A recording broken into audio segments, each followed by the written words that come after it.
Frères et sœurs, nous célébrons aujourd'hui le 29e dimanche du temps ordinaire de l'année liturgique B. La première lecture est tirée du livre d'Isaïe au chapitre 53, du 10e au 11e verset. La deuxième lecture provient de la lettre aux Hébreux au 4e chapitre, du 14e au 16e verset. Et nous lirons l'Évangile selon saint Marc au 10e chapitre, du 35e au 45e verset.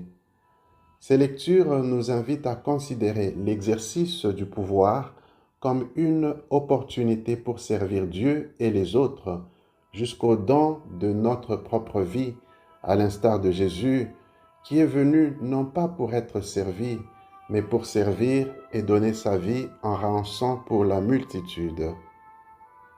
Dans l'Évangile, les deux fils de Zébédée, Jacques et Jean, ne se gênent pas d'exprimer à Jésus les ambitions qui nourrissent dans leur cœur. Ils demandent le privilège de siéger l'un à sa droite et l'autre à sa gauche dans sa gloire.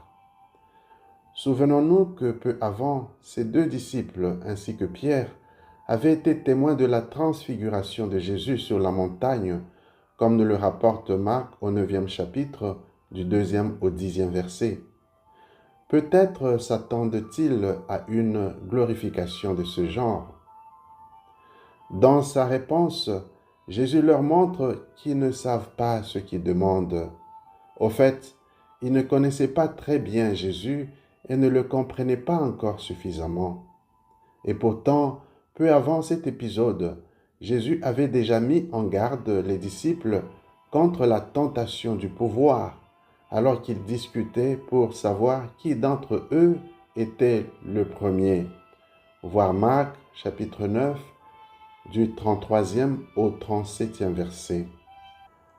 Avant d'affirmer qu'il revient au Père seul d'accorder des places à chacun, Jésus leur demande s'ils sont prêts à boire à sa coupe et à être plongés dans son baptême.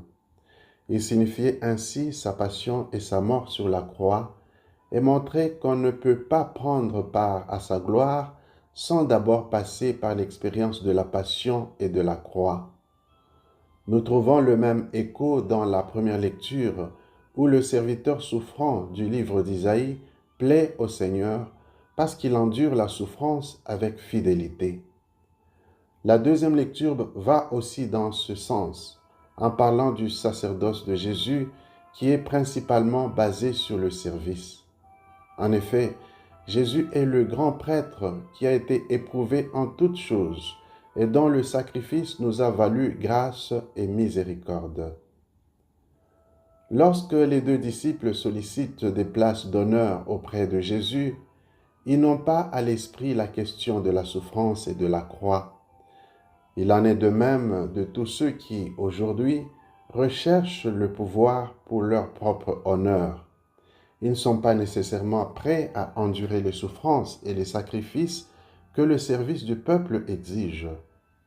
Beaucoup cherchent le pouvoir pour leurs propres intérêts et non pour le bien des personnes qui leur sont confiées. Voilà pourquoi le peuple doit toujours rester vigilant afin de ne choisir que des dirigeants capables de servir et de se donner pour le bien de tous. Dans l'Église aussi, l'on doit confier des responsabilités qu'à ceux qui veulent vraiment servir et non à ceux qui cherchent à se servir. La demande de Jacques et Jean a suscité de l'émoi au sein du groupe, au risque de le pousser à la dissension. C'est ici qu'il convient de comprendre que pour un groupe si diversifié, tout est possible. Le défi est celui de s'accepter mutuellement afin de s'entraider et, dans la mesure du possible, recadrer ceux qui en ont besoin. À la lumière de ces lectures, prions pour que le Seigneur nous aide à comprendre la sagesse de son enseignement et la grâce de le mettre en pratique. Amen.